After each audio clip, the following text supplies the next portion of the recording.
evento, agora nós teremos a apresentação da professora Natália, a professora Natália, que é graduada e mestre pela UENF, doutora pela UERJ, ela é vice-orientadora da LMIX, também está à frente de outro projeto de extensão, que é o SOS Micose, que trata de fungos patogênicos, né? Ela coordena também o laboratório Biomics, junto com a professora Paula, e tem experiência em patógeno hospedeiro, micologia e proteômica. Agora a gente vai ficar com a palestra da professora, por favor.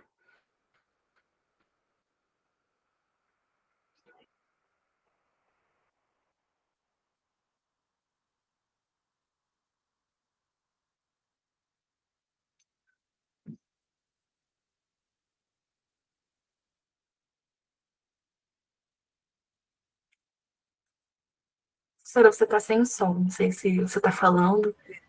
Oi, boa tarde, gente.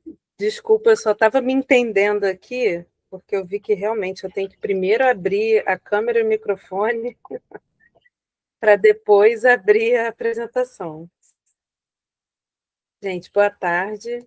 Eu acho até que eu vou fechar a câmera para não atrapalhar a apresentação, né? Não ficar lenta, nada disso.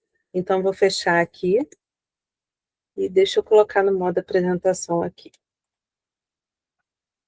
Então, gente, boa tarde a todos e a todas.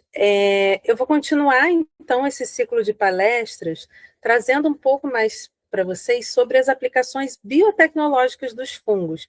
Como a professora Paula disse muito bem, os fungos eles não têm só características negativas, muitos fungos eles estão no nosso dia a dia, de modos que a gente nem imagina, porque eles estão nas bebidas que a gente ingere, eles estão, né, até mesmo nas maquiagens que a gente usa. Então, os fungos eles estão literalmente entre nós, em detalhes que a gente não imagina, né? E aí eu vou trazer um pouco sobre esse universo aí da biotecnologia, vou chamar a atenção para alguns exemplos interessantes, e enfim. Então, antes de começar a falar necessariamente dos fungos, eu vou trazer o conceito de biotecnologia, né? Que significa exatamente qualquer aplicação tecnológica que utilize sistemas biológicos, organismos vivos ou até seus derivados, como enzimas e etc. E para quê? Para fabricar ou modificar produtos ou processos para uma utilização específica, né? Então, dentro desse conceito de biotecnologia, por que os fungos são tão biotecnológicos? Primeiro, porque eles têm corpos de frutificação, que são os cogumelos, nutritivos, saborosos, né? São fontes de vitaminas, são fontes de proteínas. Então, do ponto de vista nutricional, são alimentos muito interessantes, principalmente para pessoas que adotam uma dieta vegana e etc. Além disso, os fungos eles são capazes de fazer fermentação. E essa fermentação, como eu vou mostrar para vocês, ela também é muito utilizada nas indústrias. Eles também secretam uma diversidade de enzimas que eu vou exemplificar e mostrar para vocês, não só enzimas, como também metabólitos secundários. O próprio micélio, né, que é o conjunto de hifas, que são as células filamentosas dos fungos, elas podem ter também propriedades interessantes, né? Maleabilidade, absorção, enfim, que confere aí uma característica boa para os micomateriais, né? A capacidade que os fungos possuem também de metabolizar resíduos, né? E isso vem sendo empregado aí nos processos de biorremediação ou micorremediação. Além disso, né, como a professora Paula pincelou, os fungos eles podem ser usados para o controle biológico, né? Eles podem ser usados aí na biotecnologia através das micorrizas. Então, são parasitismos e simbioses interessantes que os fungos podem estar envolvidos, né? Podem estar envolvidos. E a facilidade de transformar os fungos. O que seria transformar, né? Engenheirar geneticamente, modificar, inserir genes de interesse e usar, assim, os fungos como verdadeiras máquinas produtoras de moléculas de interesse, como eu vou dar também alguns exemplos. Então, seguindo aí, a gente vai começar falando sobre os fungos comestíveis. Né? A professora Paula trouxe muita coisa. Os fungos comestíveis, como eu mencionei, eles são muito adotados pelo rico poder, né, nutricional que eles possuem, e eu trouxe aqui alguns exemplos, né, alguns exemplos importantes, populares, como o shimeji, o cogumelo Paris, o enoque, que são, existem várias espécies, né, são alguns exemplos aqui. E aí, eu quero trazer para vocês quais são os pontos principais para quem se interessa por produção de cogumelos. Né? A primeira coisa é você entender o ciclo de vida desses cogumelos. O que eles precisam para crescer? Né? Saber clonar um cogumelo, porque você hoje até tem como comprar os cogumelos comestíveis em diferentes pontos do crescimento dele. Você pode crescer as hifas suspensas em meio líquido, os esporos, você pode comprar a caixa com ele já colonizado, só para você literalmente borrifar água e colher os corpos de frutificação, mas independente de qualquer coisa, você precisa entender o crescimento desse fungo, justamente para você entender em que ponto do crescimento ele está e entender o que está ocorrendo ali. E aí, saber clonar um cogumelo é literalmente saber começar o cultivo de um fungo do início. Você pode literalmente tentar crescer qualquer fungo, se você conseguir cloná-lo e conseguir mimetizar todas as características necessárias para o crescimento dele, né? Além disso, saber produzir a semente, que é o quê? A primeira etapa de passagem desse fungo, ou seja, a primeira etapa de aumento de complexidade do substrato que esse fungo precisa para crescer. Além disso, você também precisa saber balancear os nutrientes. Cada cogumelo, cada espécie possui um balanceamento adequado de proporção carbono-nitrogênio. Então, você precisa conhecer isso. Saber esterilizar seu material, porque você quer que cresça ali o cogumelo de interesse e não outras espécies fúngicas contaminadoras, ou até bactérias, ou enfim, micro-organismos que vão contaminar o crescimento do teu fungo, né? Você precisa logo ter um ambiente também apropriado, estéril, para o crescimento desses fungos, ter um ambiente apropriado também com relação à temperatura e umidade, que cada cogumelo vai ter a sua especificidade também, e ter finalmente um ambiente apropriado para frutificação. Aí a fotinha ela está pequena, mas é um exemplo desses cogumelos que vem na caixinha, que você borrifa água em casa, você literalmente rega e ele vai frutificar. Esses cogumelos que vêm nessas caixinhas para você simplesmente regar e ele vai frutificar, ele está na etapa final do processo de produção de cogumelos. Só um minuto, gente. O computador está dando umas travadinhas aqui. Então, resumindo todos esses processos, a gente tem exatamente a possibilidade de clonar um cogumelo, fazer o seu inóculo primário, que é num meio bem simples, fazer a semente, que ela pode ser propagada com facilidade, e já é aí um substrato um pouquinho mais complexo para esse fungo crescer. Finalmente, fazer a expansão para blocos maiores, que são interessantes para quê? Para a produção de uma quantidade maior de cogumelos. Então, quanto maior o seu substrato, o seu bloco do substrato, por exemplo, blocos de 1 quilo, mais cogumelos você vai colher depois, né? E você só consegue colher os cogumelos depois que o fungo coloniza totalmente esse substrato e nas condições adequadas de umidade, temperatura, a proporção adequada de carbono e nitrogênio e etc. Quando tudo está alinhado para aquela espécie de cogumelo, aí sim você consegue ter os corpos de frutificação, que é o que interessa no final da produção. E aí eu gosto de trazer para vocês que essa produção ela pode ser até dentro de casa. né? Você pode ter aí um sistema de esterilização, desculpa, em panela de pressão, você pode, dependendo da etapa onde você começou a fungicultura, né? Você pode simplesmente só manter aquele substrato úmido. Então, é possível fazer até em casa. Eu gosto de enfatizar isso. Inclusive, tem empresas como a MOC que elas gostam de ensinar o cultivo, oferece cursos para isso, mas também oferecem alternativas para você transformar qualquer espaço num cultivo até em larga escala de cogumelo. E aí, olha que interessante nessa imagem. Você tem aí uma autoclave industrial à esquerda, que custa R$ 20.000, e à direita você tem o quê? A panela de pressão, como eu mencionei, que você pode usar em casa, ou um tambor de metal, que eu vou mostrar mais adiante, que eles improvisaram para servir aí de autoclave caseira, digamos assim. Também tem o exemplo lá no site da AMOC, né, da câmara de fluxo laminar adaptada, feita de aquário, feita de vidro.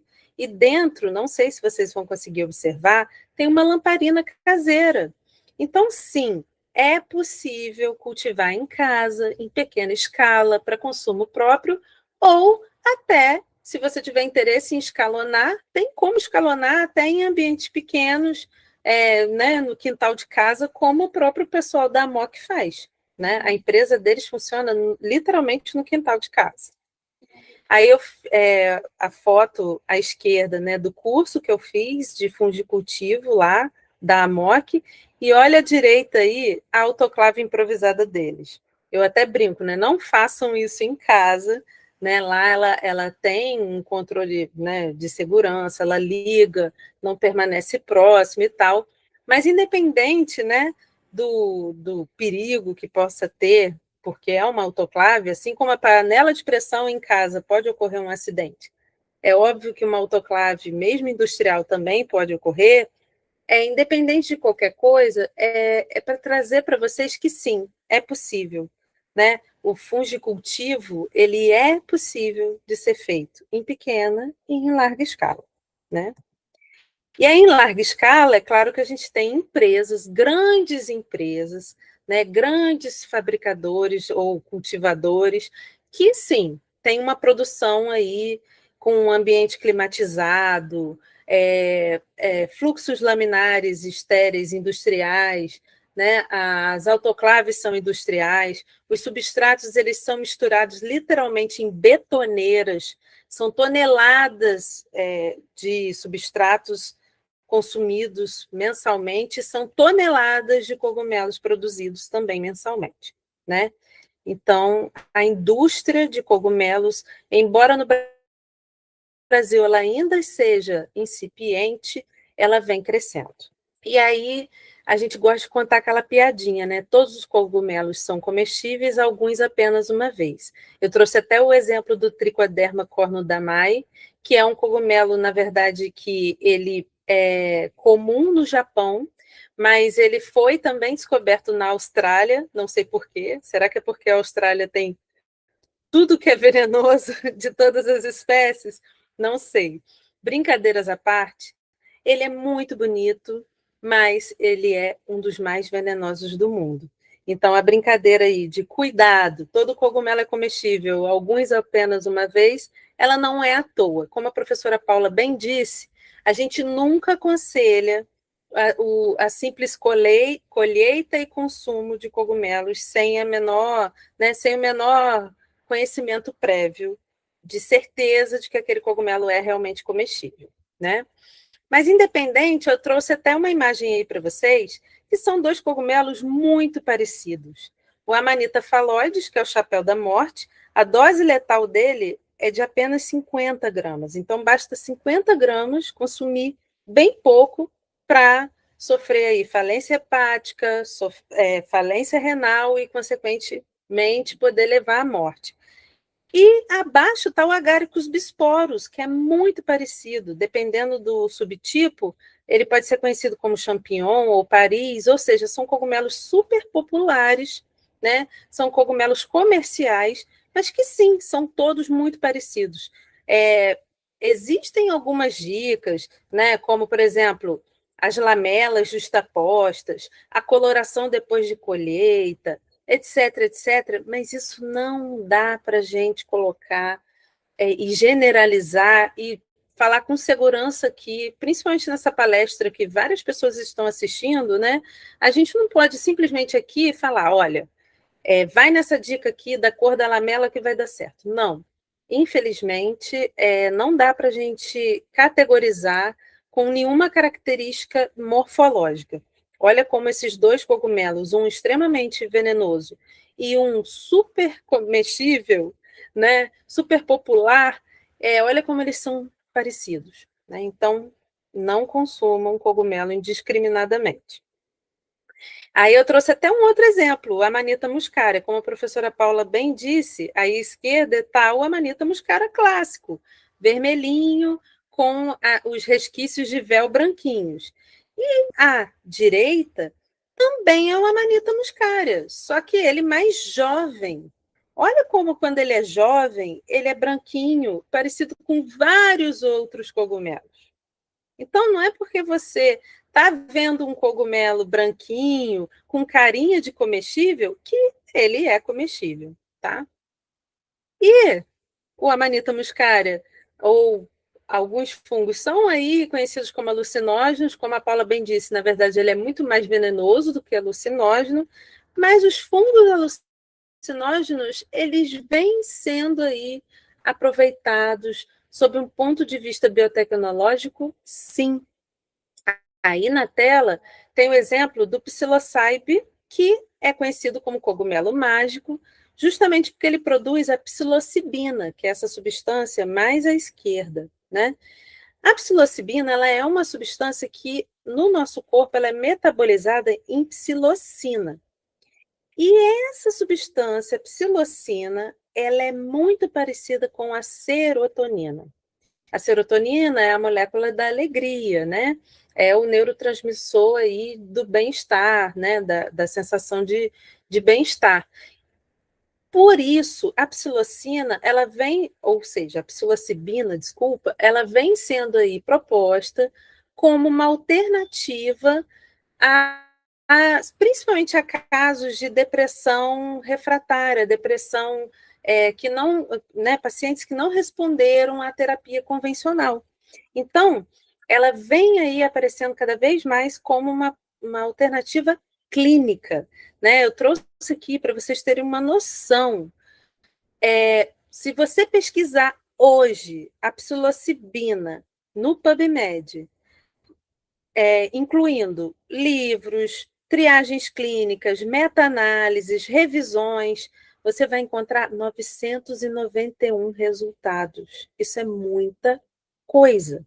Se você filtrar só as triagens clínicas dos últimos 10 anos, você vai encontrar 126 resultados. Olha como que a psilocibina vem sendo aí proposta como uma molécula alternativa do ponto de vista medicinal. Por quê? Justamente porque ela tem aí o seu potencial terapêutico em casos de, como eu disse, depressão resistente aos tratamentos convencionais, né, o sofrimento psiquiátrico, estresse pós-traumático, né, casos mais graves. Logo, tratamento de enxaqueca, que também é super difícil. Então, a psilocibina, ela vem sendo como uma alternativa, né? Ela vem crescendo e muito, e isso é só mais uma das aplicações biotecnológicas dos fungos, mesmo aqueles que podem ser olhados aí com certo preconceito, né? Os alucinógenos, mas olha como que uma molécula como a psilocibina tem sim a possibilidade de uma boa aplicação. Mas vamos lá. Uma das coisas que eu mencionei foi sobre a fermentação. E eu diria que a fermentação é a principal, eu diria, a principal capacidade que os fungos possuem, que é explorada na biotecnologia. Né? A capacidade dos fungos realizarem a fermentação, ela é utilizada o tempo inteiro. E eu vou trazer aí esses exemplos. Então, na realidade, a gente utiliza a fermentação dos fungos há muito mais tempo do que a gente imagina, né? Os babilônicos e os egípcios, nos anos 5.000 a 6.000 antes de Cristo, eles já usavam, né, bebidas fermentadas e alimentos como pão, e muito provavelmente fermentados por cepas de fungos, né? Apesar disso, a principal levedura fermentadora, que é a Saccharomyces cerevisiae, ela só foi observada pela primeira vez em 1680 e só foi identificada em 1838, né? Em 1863, Louis Pasteur ele descreveu o processo de fermentação, né? Desvendou e descreveu. E olha aí como que o lag biotecnológico ele pode ser grande, né? Só em 1928 foi descoberta a penicilina, que foi um dos grandes booms biotecnológicos envolvendo aí alguma substância produzida por fungo. Isso é só para vocês verem esse lag. Mas, independente, a gente está aqui falando da fermentação e eu quero justamente trazer para vocês como que a civilização ela vem empregando esse método há muito tempo. E graças a quem? A Saccharomyces, que é a levedura, né, que se reproduz por brotamento e é a grande fermentadora, eu diria que é a grande diva da biotecnologia, né, a Saccharomyces. O processo de fermentação, para a gente relembrar, você tem aí a molécula de glicose acima, ela é quebrada na glicólise em duas moléculas de piruvato, e é aí que essa molécula de piruvato entra na fermentação, né? E nesse processo, você tem aí como resultado o etanol e a liberação de CO2. E é esse etanol que é explorado nas bebidas, no bioetanol, que é o combustível. O CO2 já é explorado aonde? Na panificação, como eu vou mostrar mais adiante. Então, vamos lá. Na produção de cerveja, que é um dos exemplos que eu trouxe de bebida alcoólica, né, produzida a partir de fungos, a gente tem aí várias etapas, né, a moagem do substrato, né, a mosturação, filtração, a fervura e etc. Mas olha aí a fermentação como um ponto-chave desse processo. É por causa da fermentação que você vai ter a produção do etanol e finalmente, né, a produção da bebida.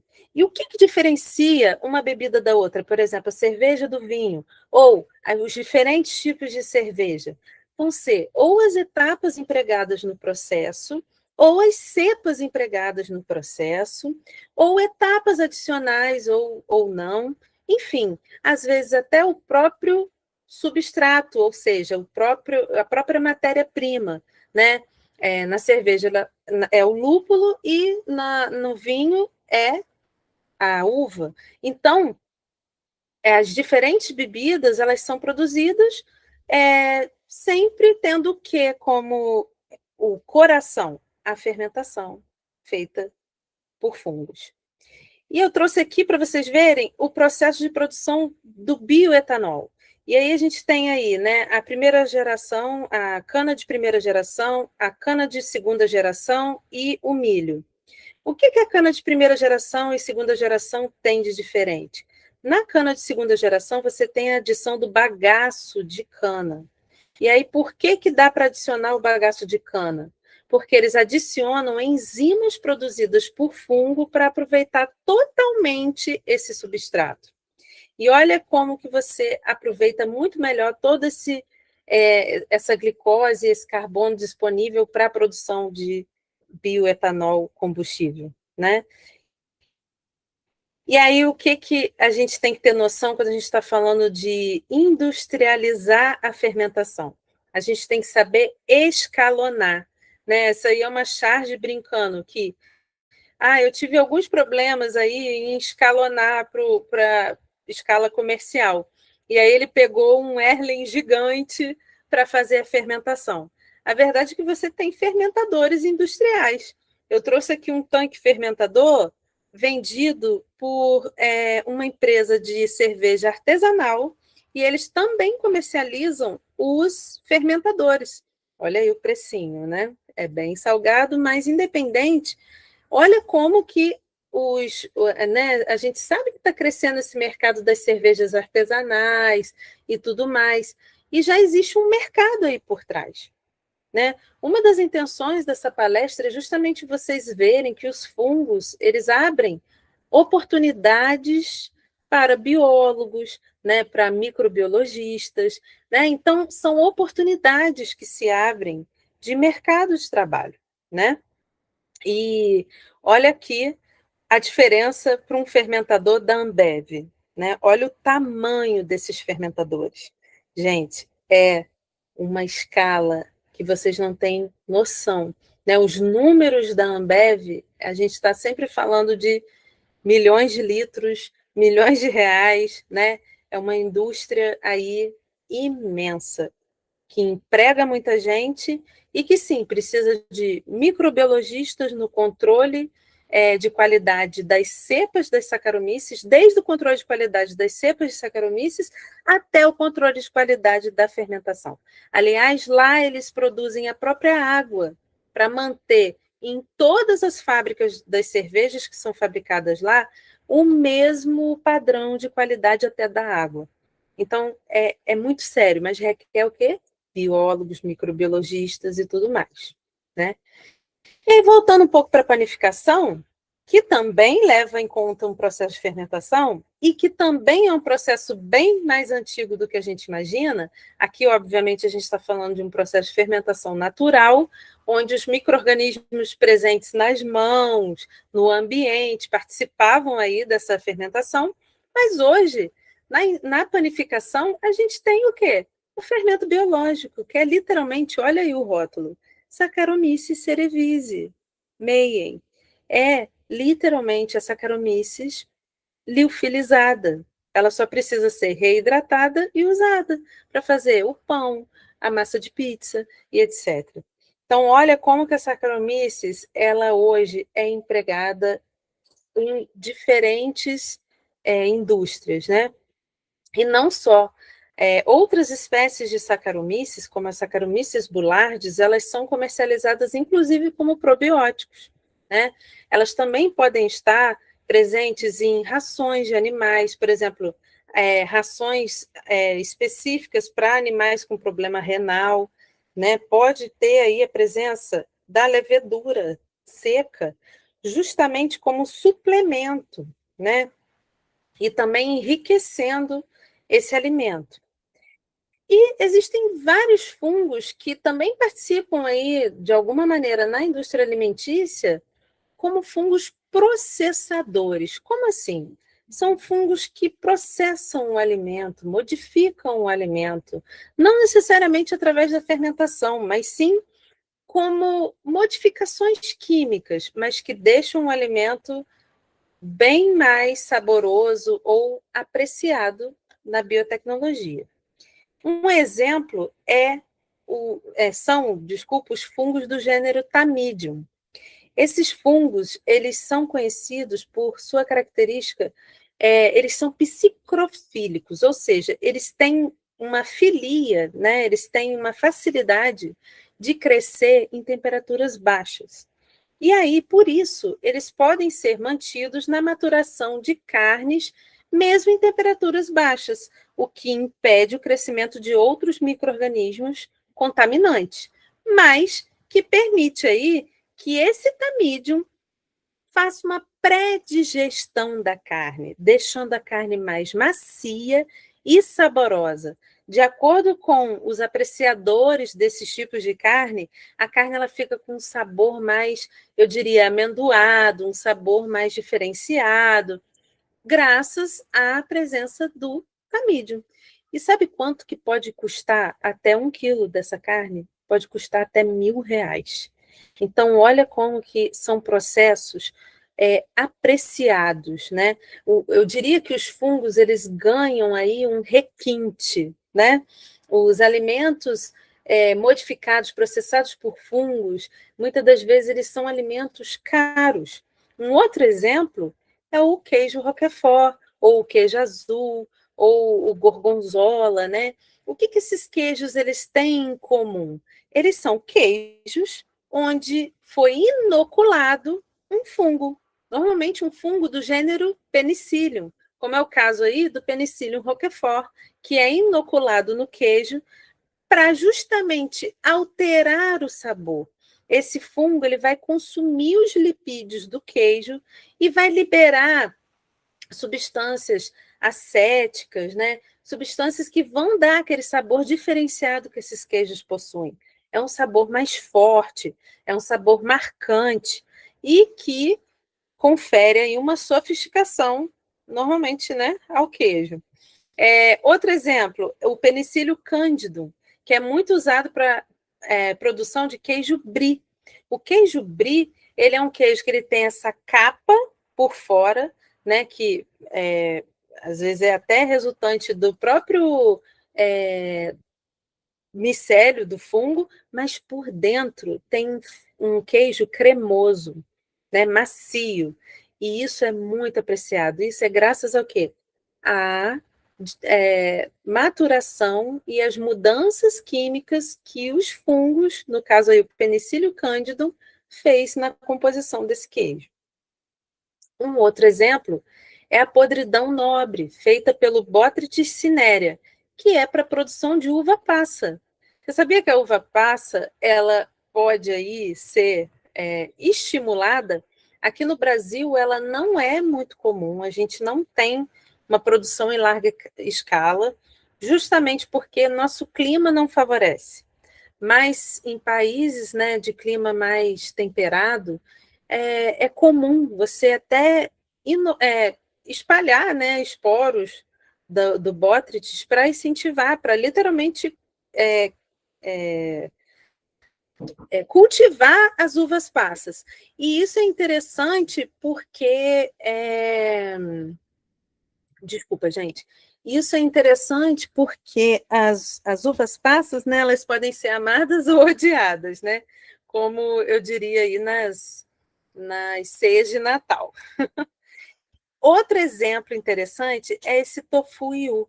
O que é esse tofu iu? Na verdade, ele é um alimento que ele é feito, uma das bases dele são esses grãos de arroz fermentado vermelho, que também é conhecido como levedo vermelho, que nada mais é que um arroz fermentado por Monascus purpúreos.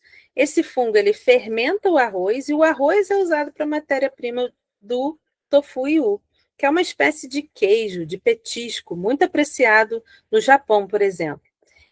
Esse Monascus, e se eu falar para vocês que ele não é só usado para produção de alimentos, mas também para produção de pigmentos, justamente porque aqui a gente tem um painel de diferentes espécies de monascos, né? Essa é uma coleção desse Instituto MARD, na Malásia, e eles têm aí essa coleção de pigmentos avermelhados, roseados e alaranjados.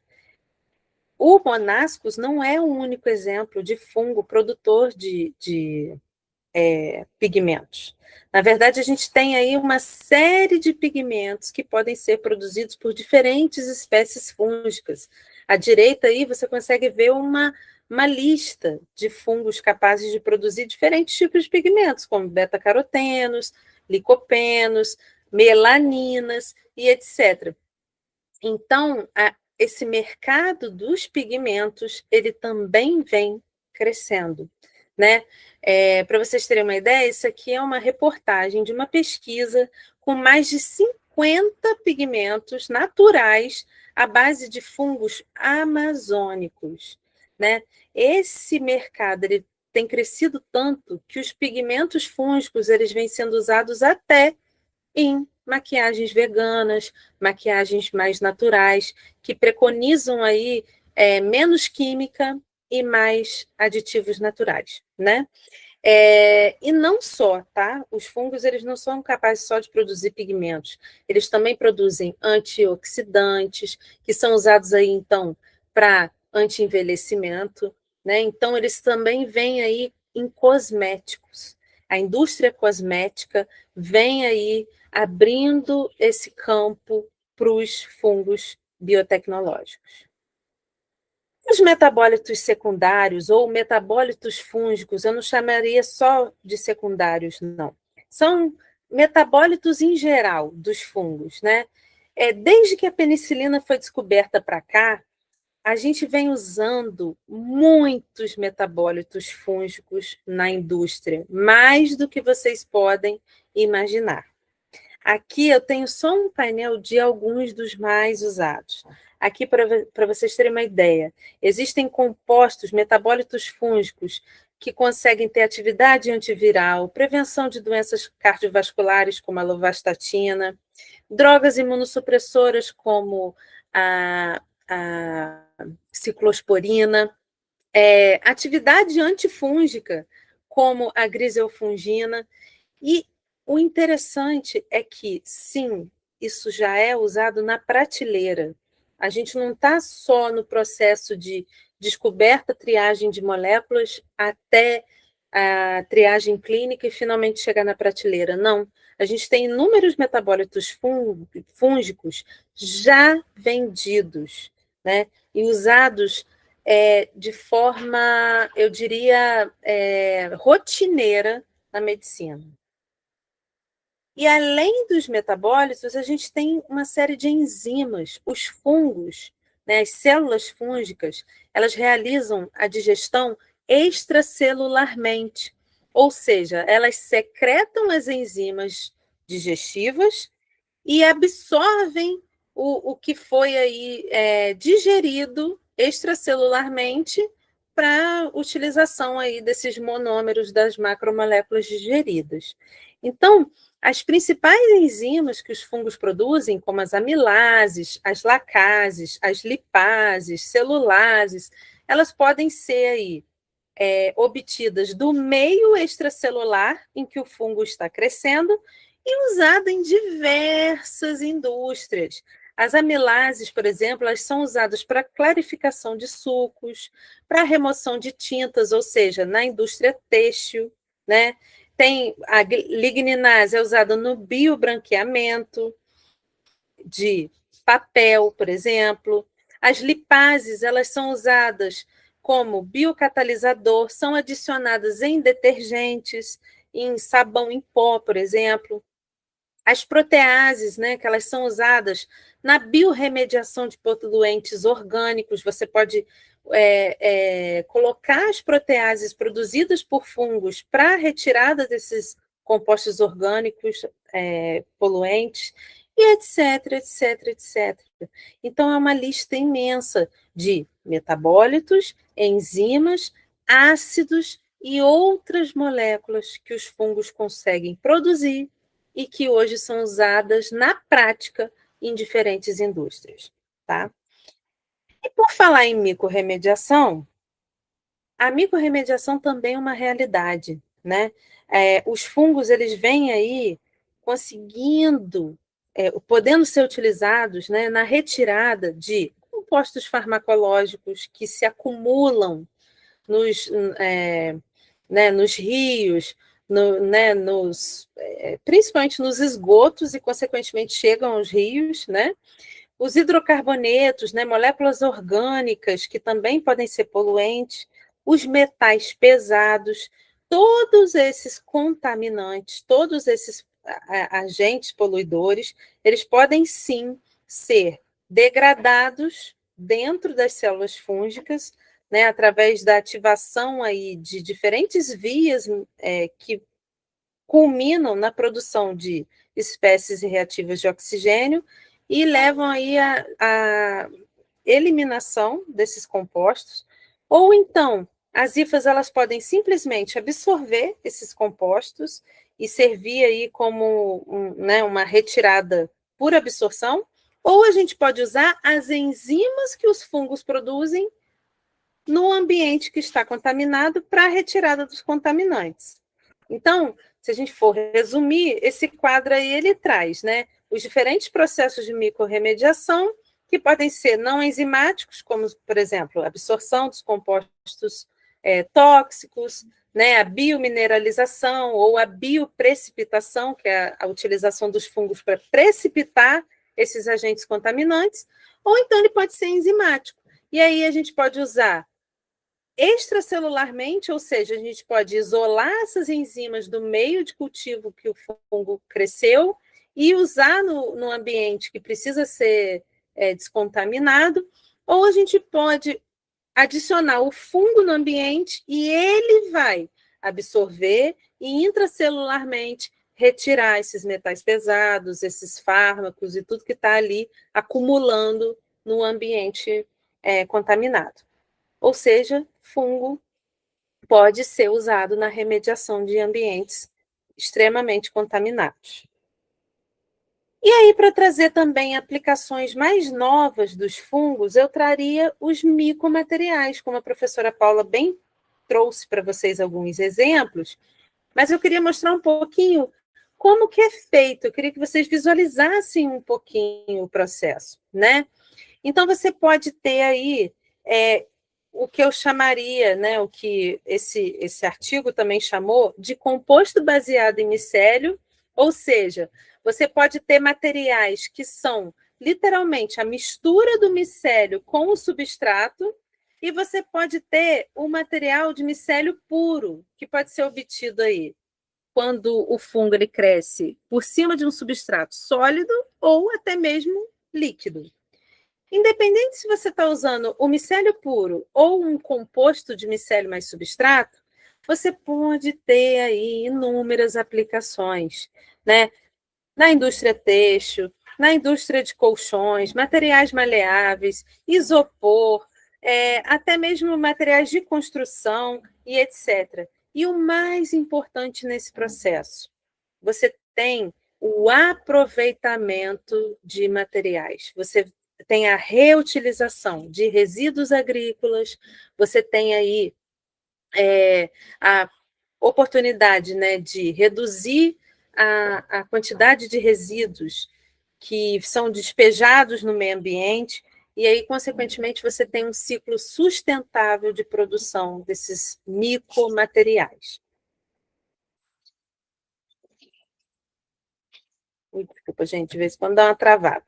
Só para vocês terem uma ideia, os avanços aí de materiais baseados em micélio, dá uma olhadinha aí, desde 2012 para 2024, no pico de crescimento no número de artigos, né? E aí tem o ano da publicação e também no número de patentes. As publicações estão em verde e em cinza estão as patentes. Olha o boom no crescimento. Então, isso para vocês terem uma noção do quanto esse mercado está aí aberto, né, para as possibilidades aí, né? E olha os exemplos. Aí você tem o nome da empresa, né, ou da startup, enfim, da microempresa ou da grande empresa e os produtos. Então, você tem esse living cocoon, que é como se fosse um caixão biodegradável, né? Você tem construções, materiais de construções, você tem um sapato aí, o Mico Showings, você tem móveis, cadeiras, luminárias, carteiras,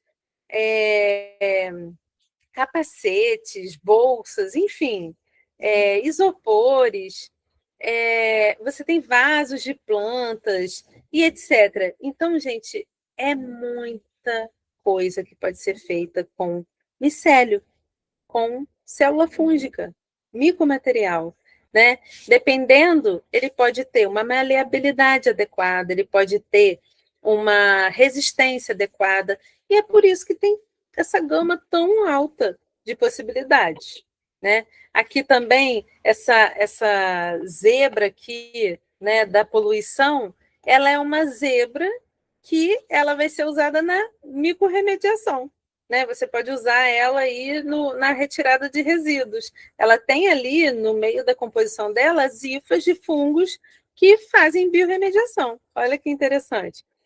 Você tem sensores de pressão aí abaixo à direita, né? Enfim, muitas possibilidades.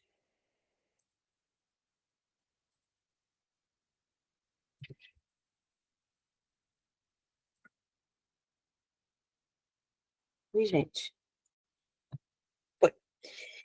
E dentro, inclusive, da indústria dos micocouros, né, do couro biosintético, já está na escala industrial. Olha aí essa reportagem trazendo aí, né, materiais avançados. Essa matéria é de 2021, não tem tanto tempo assim. Mas olha aí a produção de microcouro em escala industrial. Inclusive, marcas como a Adidas, ela já vem trazendo opções, como, por exemplo, esse tênis vegano, que é feito de couro, mico-couro, ou couro fúngico, né? Eles chamam de milo ou milo, enfim, que é justamente um couro feito por fungo, né? É claro que a gente fala que esses processos eles são segredos industriais, né? Eles ainda estão sob sigilo, mas no futuro isso vai ser uma alternativa e uma alternativa aí muito mais sustentável, né? Dentro da biotecnologia, a gente também pode dar destaque para os fungos que são parasitas interessantes do ponto de vista biotecnológico. Como a professora Paula bem pincelou, seriam aí os fungos que podem ser usados como controle biológico. Por exemplo, existem fungos como o Catenaria angululae, que ele pode ser usado no controle de nematóides, né? Ele é um quitrídeo miceto que ele cresce muito facilmente, ele consegue aderir à parede do nematodo, ele consegue se inserir e formar os esporângios, que são as estruturas reprodutivas dele, dentro do corpo do nematodo.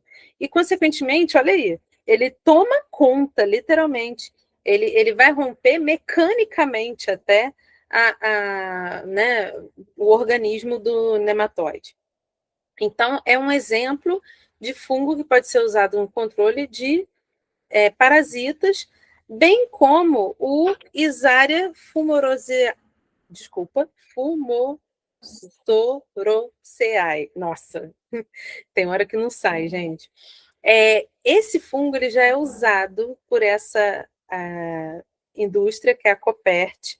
A Copert, a gente teve a oportunidade de conhecê-la num congresso que a gente foi de micologia, e é uma empresa que ela tem diferentes alternativas de controle biológico, não só por fungos, né? Eles utilizam outros organismos, até insetos, para controle biológico.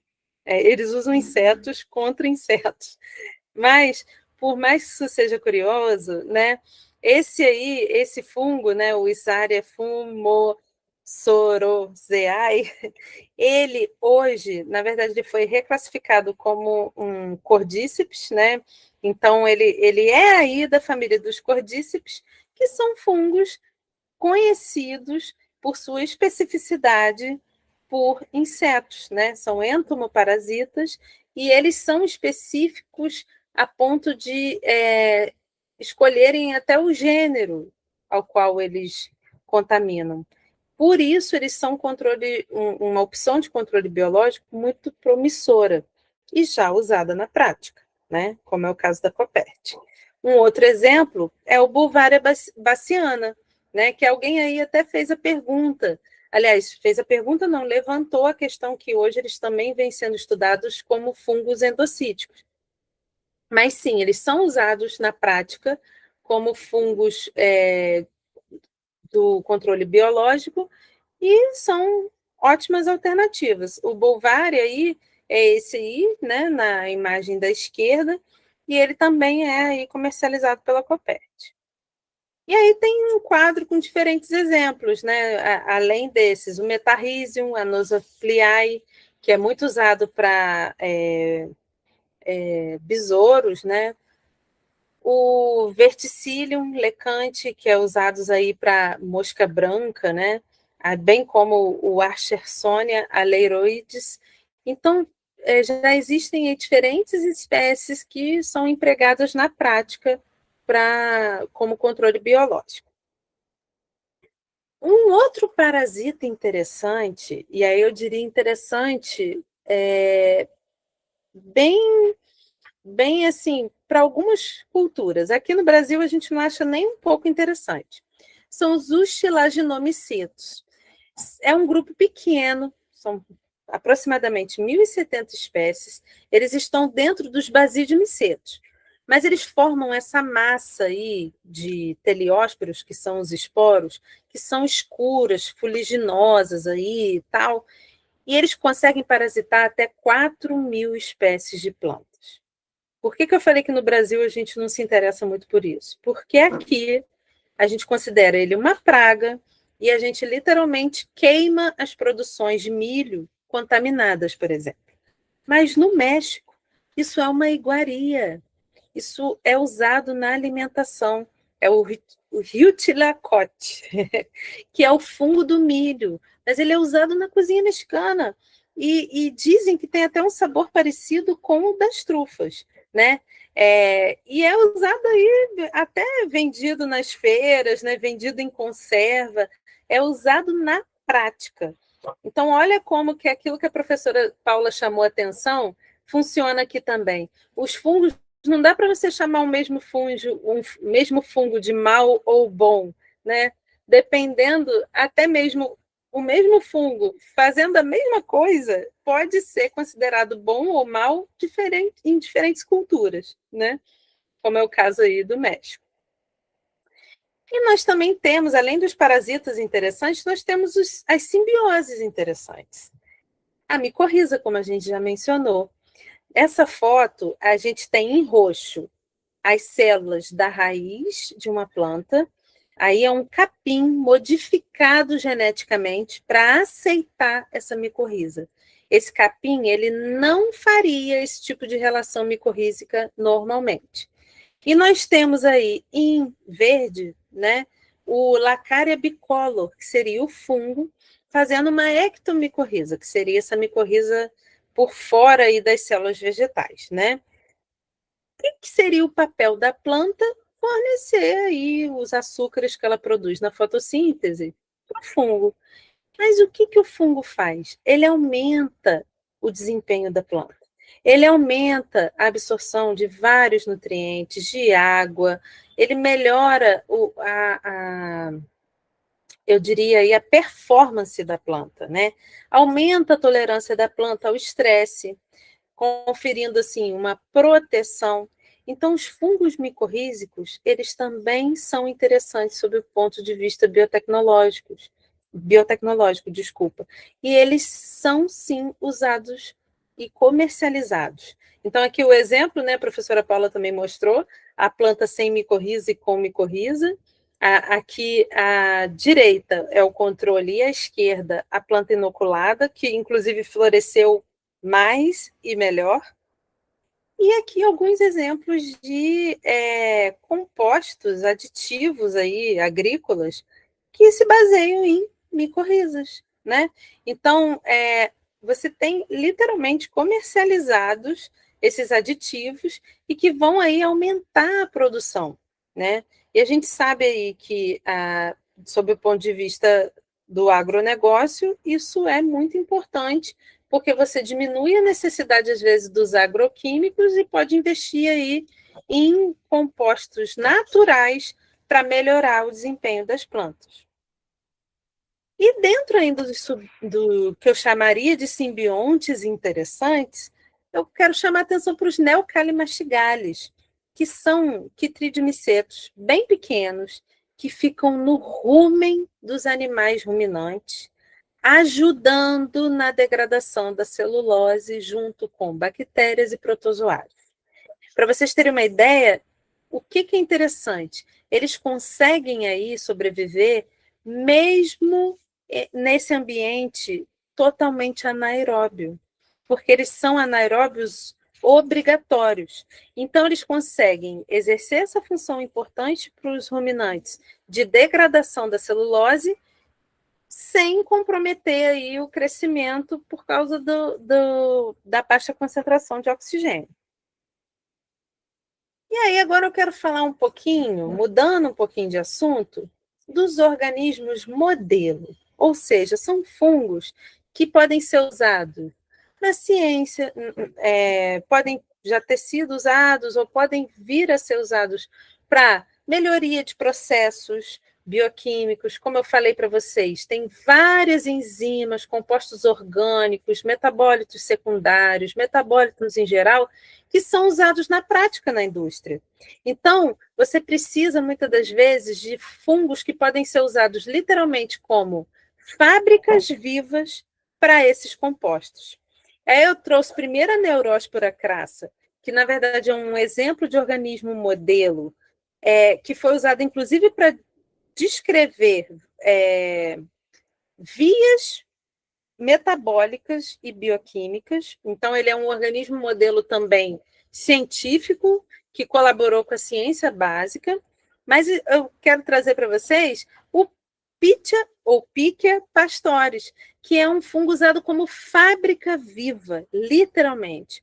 Ele pode ser transformado para a produção de proteínas ou moléculas heterólogas, ou seja, enzimas ou proteínas, etc., exógenas. Você pode literalmente inserir o gene dentro da Pichia, né, dentro desse fungo, para que ele consiga aí expressar essa molécula de interesse e secretar, por exemplo, no meio, né? E aí tem aí o bioreator, que seria onde a gente retiraria essa molécula interessante do bioreator. E aí, por que eu quero trazer a Pichia como algo interessante? Justamente pela facilidade de transformação. A gente sabe que é muito usado para transformação, para produção de moléculas heterólogas, as bactérias, por exemplo. Só que a bactéria ela tem um problema, ela não é eucarionte. Então, ela não tem, por exemplo, vias de glicosilação, adição de carboidratos, por exemplo, parecida com a nossa. A nossa via de glicosilação, agora puxando um pouquinho para a biologia celular, ela é aquela via, né, aparelho de Golgi, retículo endoplasmático, vesícula e tudo mais.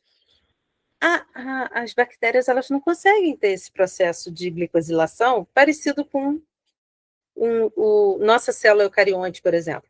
Aí, como é que eu vou querer produzir uma molécula importante para nós, humanos, que somos eucariontes, num modelo de bactéria? A Pichia vem aí como uma alternativa. Então, é bem legal esse fungo aí como fábrica biológica de compostos. Outras aplicações, está vendo essas bolinhas aí? Isso são nanopartículas. Essas nanopartículas elas são feitas de quitosana. A quitosana é um açúcar muito presente na parede de zigomicetos ou ex-zigomicetos, né? Já que o filo meio que não existe mais. Mas o que eu quero trazer para vocês? Essas moléculas elas são de fácil absorção, elas são biocompatíveis, elas têm propriedades interessantes, principalmente para a entrega de fármacos lipofílicos, ou seja, que são hidrofóbicos e não são entregues com facilidade. Então, essas nanopartículas de quitosana, elas facilitam a entrega desses fármacos lipofílicos, né? E tá aí, é uma alternativa biotecnológica na parede dos fungos, que, como eu falei, podem ser produzidos em larga escala, são micro-organismos, né? As leveduras são micro-organismos, então tem como a gente escalonar, como a gente vem falando desde o início dessa palestra. Então, é uma aplicação bem valorosa também. Como a professora Paula mostrou para vocês, os fungos eles estão na moda, eles estão populares, eles são cada vez mais apreciados. No Brasil, a gente está aprendendo a gostar dos fungos em diferentes esferas, os comestíveis, o Boletus edulus, ele tem aí o cheiro, conhecido também como porcine, né? O cheiro amendoado, como a professora Paula falou, que dá aí uma fragrância gostosa, que foi aí aproveitada pelo Boticário para a comercialização de um perfume, mas isso é só um exemplo do quanto essa indústria e a biotecnologia por fungos veio para ficar. E nós estamos, né, a micotecnologia, como alguns autores propõem, ela está alinhada com a COP30, né? Ela está alinhada aí com o objetivo de ser mais sustentável, aproveitar cadeias produtivas sustentáveis. Então, os fungos eles vêm aí com uma alternativa maravilhosa para atender essa demanda. E é isso que eu tinha para apresentar para vocês. Muito obrigada.